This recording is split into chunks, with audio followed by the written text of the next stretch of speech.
Well, good morning, everybody. My name's Larry Jacobs. This is Pre-K-12 Education Talk Radio. It's the Monday after Thanksgiving, November 27th, 2023. And I thank you for being with us and welcome you back to school or whatever, whenever you're listening to this. But you got to go back to school today, okay, after a little Thanksgiving break. And I hope everybody's ready and raring to go and you had a good and happy and safe Thanksgiving we did up here in Maine, and it was just absolutely delightful. And now we're back too, and today we've got Emily Mitchell here. Emily is the Vice President of Education. I'm going to just bring her on right now. She's the Vice President of Education over at SYLVAN Learning, and I'm going to let her tell you all about it. She's connected, and there she is. Before I just start with her, just remember, everybody, everything we do, including archiving this podcast, our magazine, etc., is at ace-ed.org. And that's our awards program, our equity awards, etc. Please check it all out at ace-ed.org. And with that settled, good morning, Emily. Good morning, Larry. How are you? I'm fine. How was your Thanksgiving? Pretty good, thanks. How about you? It was good. It was good. Plenty of turkey and all the stuffings, and especially the pumpkin and apple pie. I appreciated all Wonderful. of it. And I hope Very you did good. too, that turkey did not die in vain. Nope, absolutely. We had a good meal. Good enough. That's just great. And now we're all back to work. Oh, well, let's try to make it enjoyable for everybody. All right. It's sylvanlearning.com if you want to learn more, folks. And they're at Sylvan Learning on X, which is formerly known as Twitter. I love the way he shortened the name, Emily, Elon Musk. But then after the letter X, they always say formerly known as Twitter. So it's 4 times as long. Okay, that's all I have to say on that one. No one seems to be appreciating the new name very much. Yeah, no one seems to be appreciating much about him anymore. I tell you, things are really going downhill for that guy. But that's another story. Things are going uphill for us, I hope. Okay, today we're going to talk about grading, which I know you really like to talk about. All right, and how this affects the work you do and parent expectations, test prep, etc. So I think this is important. And Emily, you're VP of Education at SYLVAN Learning. Tell everybody what that is, and then brag a bit and tell everybody about SYLVAN. All right.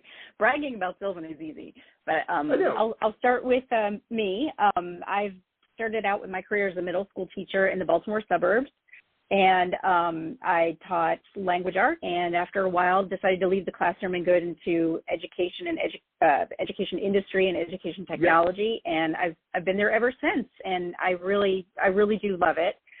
I really like my home at SYLVAN Learning because, I've worked for many other education companies, and SYLVAN, there's never any doubt that we do what we claim to do. And I wish all companies could say that, but unfortunately, sometimes that's not the case. Yeah. But we really do walk the walk, and we see it in testimonials from parents and kids, and even the folks who work at our centers every day, and it makes it easy to get up and go to work every morning. And tell everybody what you do that's causing all that happy news coming in. Well, we provide, high dosage tutoring has become quite the buzz term since the pandemic, but that's something that we've been doing for almost 45 years. And we do it because it works. Students come to us several times a week, and we teach in very small student-teacher ratios, usually around 3 to 1, 3 kids to 1 teacher. And we have lots of teacher-student interaction. There's some awesome classroom teachers out there, but if they have 30 kids, there's only so much they can do, every day.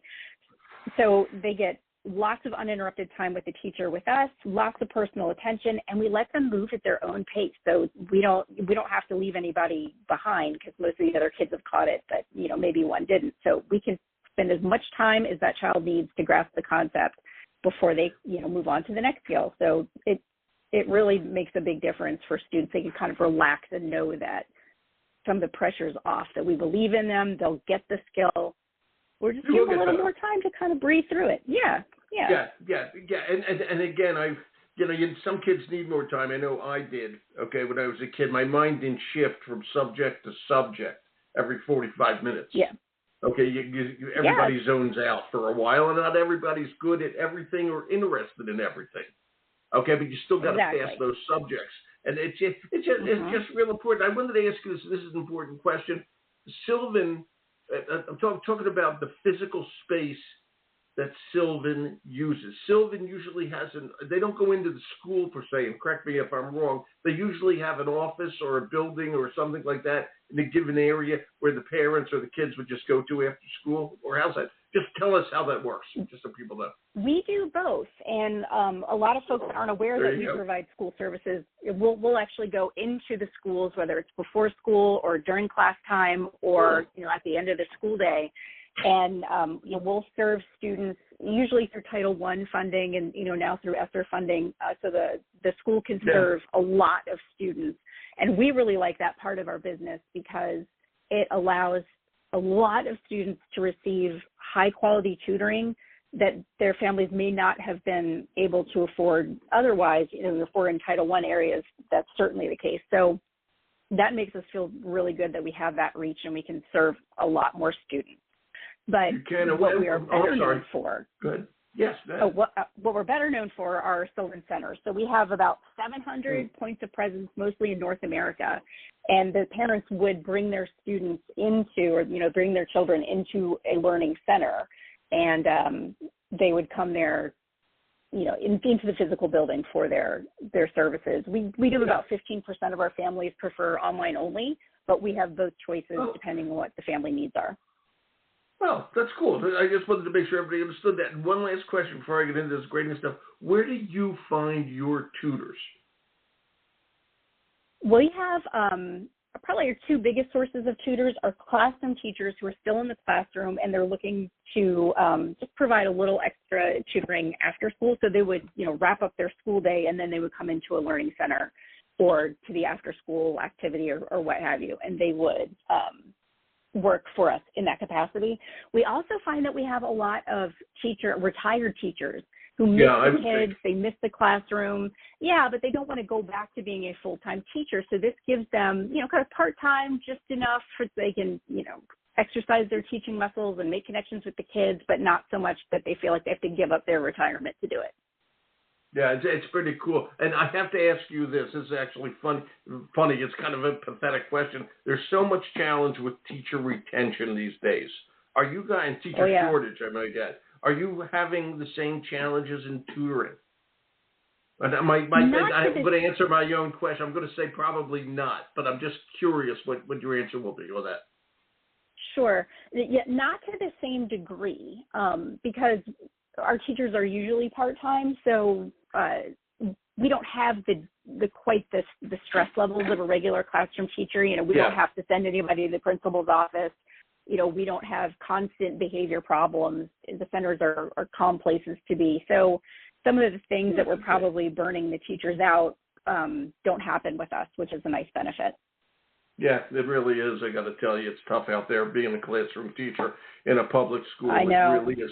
Yeah, it's brutal. You know that. Okay, I know it too. And I wish everybody well out there doing it. It's a tough job these days. I just read in the paper where Portland, Oregon, just ended a 3-week strike. A 3-week strike. That's a lot, Yeah.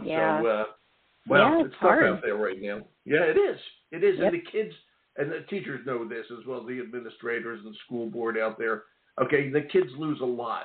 The teachers, I'm all in favor of going out and doing the right thing and trying to get what you want and all that sort of thing. The kids lose a lot. You got to make up that time somehow.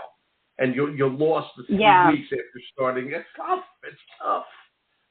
Just crazy. Actually, yeah, go ahead. Yeah, that's actually a really good segue to what we're going to talk about today, because school disruption, you brought up the strike, but also we're still trying to bounce back from the COVID school disruption. Yes, we are. And I'm not sure that everyone, out in the public understands how many effects we are still dealing with from that time. And everyone wants to think, it's a few years ago, we're fine now, but that's not really the case. No, we're not. I read those articles, and I read them in the regular press all the time. And I'm sure they're in all the press all the time. It's tough out there. It's nuts. Okay, and that's why that's one of the reasons I love your insights on all this. But I like to work with the tutoring companies because this is an answer that most school districts are finding is necessary. Okay, and that's SYLVAN and other companies as well. Okay, tutoring is very, very important right now because the system's having trouble. Okay, the fundamental is It is having very. trouble. Yeah. It is. And it is very important also for, I think, schools and for parents to understand that there are different kinds of tutoring. Because a lot of what's out there is homework help. It's not really instruction. So, you can get a student through a math worksheet, but do they understand all of the foundational skills that they may have been missing to get to that point? Probably not. And if you're just giving that homework help, the student's not really being served well. So I would definitely give advice for any parents or schools looking for services. Make sure that who you're hiring has a curriculum and an instructional philosophy and a really robust service to catch the kids up. Yeah, and I kind of remember when my parents got me a math tutor. This is back when the word math had just been invented. Pythagoras was born that year. Okay, yeah. I'm so old. And a math teacher. But all the guy did was get me through trigonometry by kind of just trying to explain basics of trig or something so I could pass the test, et cetera, et cetera. Okay? It didn't teach me anything about trig, believe me, or logic or anything else.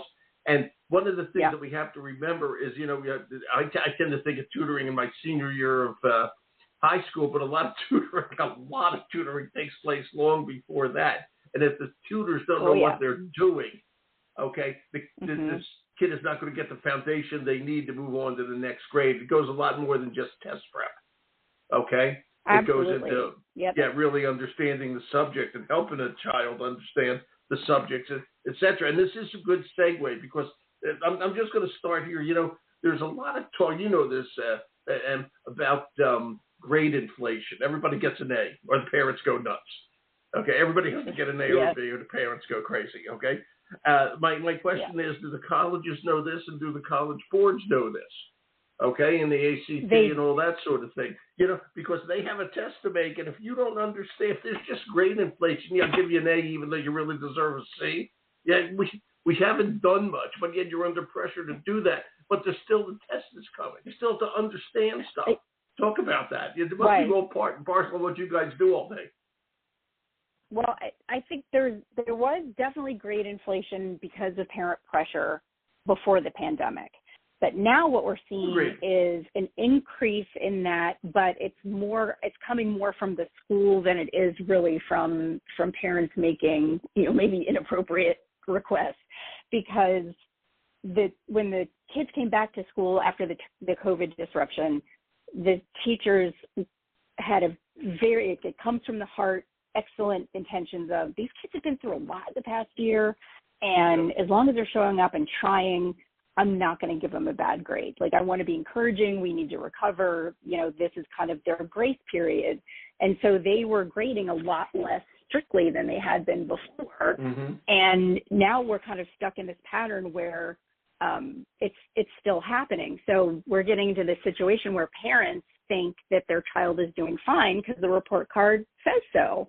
And they have no reason to dig deeper and see how their child really is doing. And it's not that the teachers or the school are trying to lie to the parents. Like, it comes from a good place, but it really isn't reflective of what they know. So back to your original question about college admissions, they are very aware that it's happening, and they are changing what they look at when they're trying to decide who gets into the school. And this is happening from local state colleges all the way up to Harvard. So knowing this, and by the way, I want to say something just interesting. SYLVAN isn't called SYLVAN tutoring; it's called SYLVAN learning, which is very important. It's a very important distinction. It is. Okay, they're really trying to back up the learning, if I may say it that way, that the school is trying so hard to do. Okay, that's a very important distinction there. But I'm just if everybody expects their kids to get A's and B's, and I've talked about this a million times on your in Detroit public schools years ago, they would give the kids A's and B's, and they go on to college. They were reading at community college. They were reading at fourth grade level. It's just terrible. And so the learning, and I have to say the grade is the culmination of the teacher's work, okay, and the kids' work, the students' work for the year, all right? And if I'm a teacher who gives all F's with a failing grade, Am I a good Mm-hmm. teacher? Am I being honest? If the kids aren't learning, am I teaching? Okay, that's A. If I give all A's, I may not still be honest. I'm trying to help the kids. Okay, I'm an easier grader than Mr. Jones is, so all the kids want me for their teacher rather than someone else. Okay, for the same exact curriculum, and there's a lot of things that go into this. And when you talk to really parents, and when you talk to parents, and they, they don't say I want my kid to learn algebra. They say I want my kid. And I don't blame them. I'm a parent. You want your kid to pass algebra. Okay, and there's a big difference between those two things. That puts pressure on the teachers. There is a big difference. Go ahead, talk. Go nuts. Talk about all that stuff. Yeah. Sure. All right. Yeah. So we do have parents who bring their children in, and they might be, sometimes 2 or 3 years behind, and they'll need to be with us for a while before they start seeing the difference in the report card. And sometimes, folks get impatient, and rightfully so, but if it took that child years to fall behind, we're not going to be able to catch them up in a month. Like there needs to be, time invested to make sure that the students have the foundations they need to actually understand what they're doing in class. Yeah. So there's no quick fix. But I think colleges and universities now are saying, the kids are coming to us, they're not prepared, and their GPA does not reflect what they're actually able to do, but we still want the kids to be successful. So what they've been doing, I was at a College Board forum, which, College Board is the owner of the SAT and the Advanced Placement. Yeah. So I was at their national conference a couple months ago, and there was a panel there made up of college admissions officers, and they had some really, really interesting things to say because, as you might remember, 82% of colleges and universities are test optional or test blind right now. So if you have a GPA that the college admissions folks don't trust, and you have a large number of students applying to you who have not submitted test scores, how do you decide who gets in? Wow. That's a big question. Yeah, good question. Good question. So they had answers. How do you decide? What'd you learn? What'd you learn? So here's what they're looking at now, which is completely different from what I think the focus was in the past. And I don't think a lot of families are aware of this yet. So they're looking at teacher recommendation letters. I heard that a lot. They put a lot of weight on that. And so students need to know they need to cultivate relationships with teachers who they think are going to write a good recommendation for them. And then they're looking at AP test scores. So not the grade they got in the course, but the actual advanced placement test score, like a 3 or 4 or 5. So they'll look at that. And then they also want to see extracurricular activities that involve some kind of community engagement. And then they also really want to put some weight on that essay that goes with the application. And that's it. Wow. That's what they're looking at these days. And so when parents come to SYLVAN, this is the parent side, what are their expectations? What do they want to come out of that experience? And I'm asking this, do they want their kids to learn, or do they want their kids to get it could be the same thing, get a better grade? What are they looking for? A parent. Yeah. Well, just generically. I think it depends on how many strategies they've tried before they show up at our door. So for some families, they're aware of SYLVAN, they know us, we're their first stop, and they tend to more be like, I need help with the school grade. And so we definitely work on that, but it depends on how far behind the student is and what the teacher is working on in class and those kind of things. But if we do also get a lot of parents who have tried a lot of different things, like the MathFacts app on their phone, or they had a neighbor kid come and tutor at the house and, do some homework help, but the student still wasn't getting it. So a lot of times they will try other things before they come to us, just knowing that it's going to be a bigger time commitment. But, like I said before, if the student took a few years to get that behind, they're not going to catch up overnight. So it does need to be, a situation where they show up 2 or 3 times a week, and we spend enough time to get them to where they need to be. And we give the parents progress reports about every 24 sessions, or roughly once a month. So the parents are always in the loop on, how we're doing, how close are we to the goal, what are kind of the strengths and weaknesses we're seeing, and what we think we should do next. So it's really a collaborative effort between us and the parent and the classroom teacher. And that's my next question. Tell me the reaction or how you work with, this is Sylvan Learning, a classroom teacher, the math teacher, the science teacher, whatever, the physics teacher, whatever the kid needs. Okay, is that coordinated at all? How's that come together? It is. And what are the teachers saying, which is another important factor in all this? It is another important factor because the more adults are in the child's corner, the more successful the child will be and the faster they will progress. So once the student's enrolled with us, we will reach out, with the permission of the parents, we'll reach out to the classroom teacher and say, we've been engaged to help little Jimmy, and we'd like to collaborate with you. What units are you working on? Is there any extra work you think he might need that you can send home with him that he can bring to us, and we'll work on him, with him, and that kind of thing. And usually the teachers are very receptive. They're happy to have an extra hand, especially with a kid who they knew who was struggling, but couldn't. Just because of logistics and practicality, could not spend as much time with the child as they probably wanted to. Every now and then we get a teacher who's a little defensive and feels like somehow the parents are bringing them to us because they felt like the teacher wasn't doing their job. But that's really not the case. We really want to collaborate because we know it's better for everybody when we do. Yeah, well, of course it is. And actually, what you said a few minutes ago, teachers, and I was one, and I felt this way many times, you get defensive, okay? And it's not good to be defensive about this. It's human nature. I'm not complaining about it or being derogatory, but it's just part of human nature. And some of these kids will not get along with you as a teacher. Not you, Em. It's never you. Okay? You just have the wrong person. Yeah. You know that, okay? A lot of people will think Ms. Mitchell is a great teacher, and the others will say, she stinks. It's that simple. Yeah. Luckily, every one of my students adored me, so that doesn't affect me. But I'm an exception. I'm only, I'm sure you were, yeah. It's been really interesting hearing kind of that gamut of teacher reactions. Yeah, well, which ones, actually, that's a funny question. Which one surprised you? There was one that ever came in and go, oh, my God, what's this?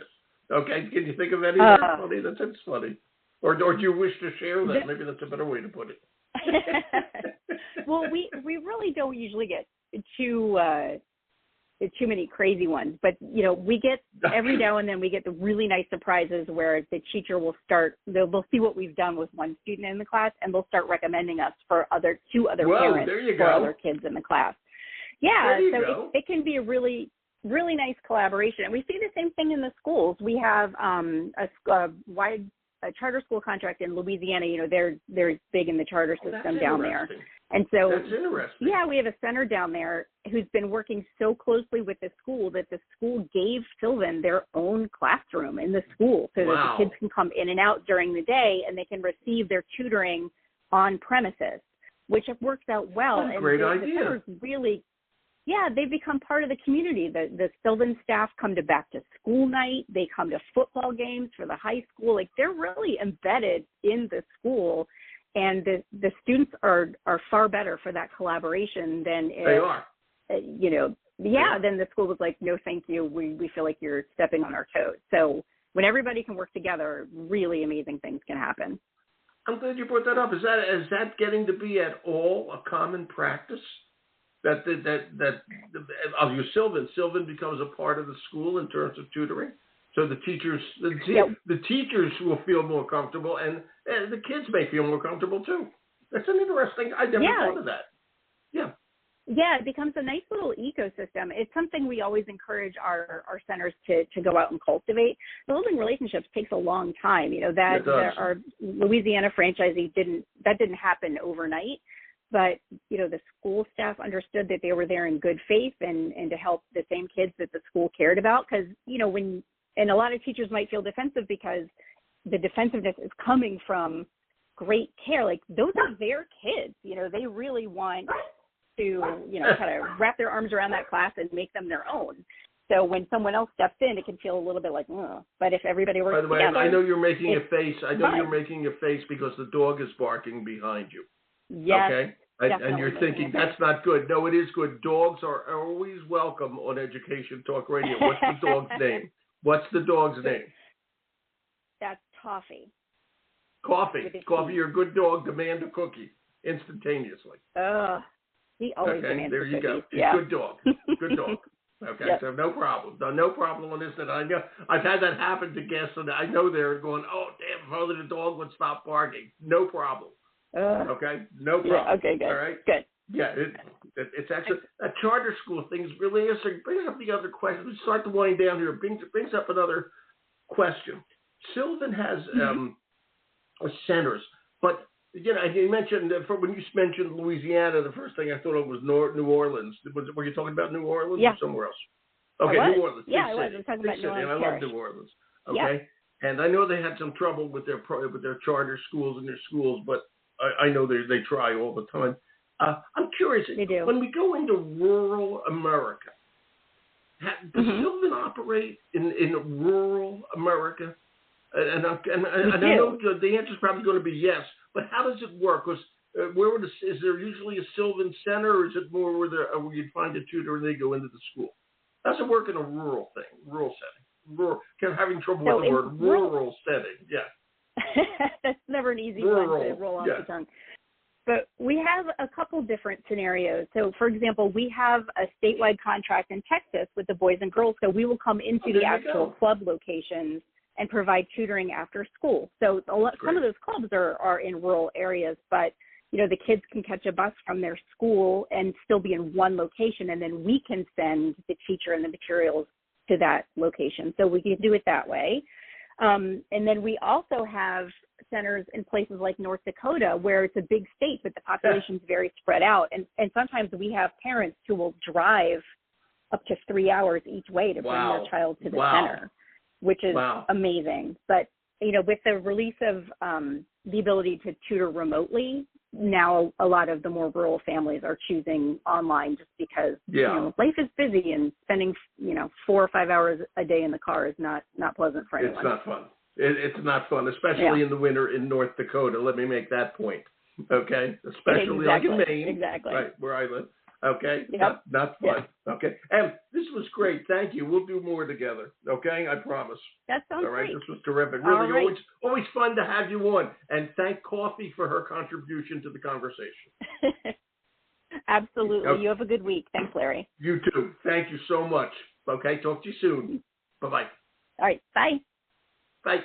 Emily Mitchell, everybody, VP of Education over at SYLVAN Learning, and she's always a good guest. I like having her on. Okay, and we'll do more together. All right. I love this side of education, tutoring. Oh, and I work with a lot of the companies out there, SYLVAN being one of them, and it's an important thing that's happening. And I also think it's important for teachers to know that all these other educational opportunities exist. Okay, for you to work with kids, et cetera, et cetera. We're going to archive the show over at ace-ed.org, where everything we do is. So go over there and check it out. It's all free for you. My name's Larry Jacobs. This is Pre-K-12 Education Talk Radio. Thanks so much for listening. Have a good day.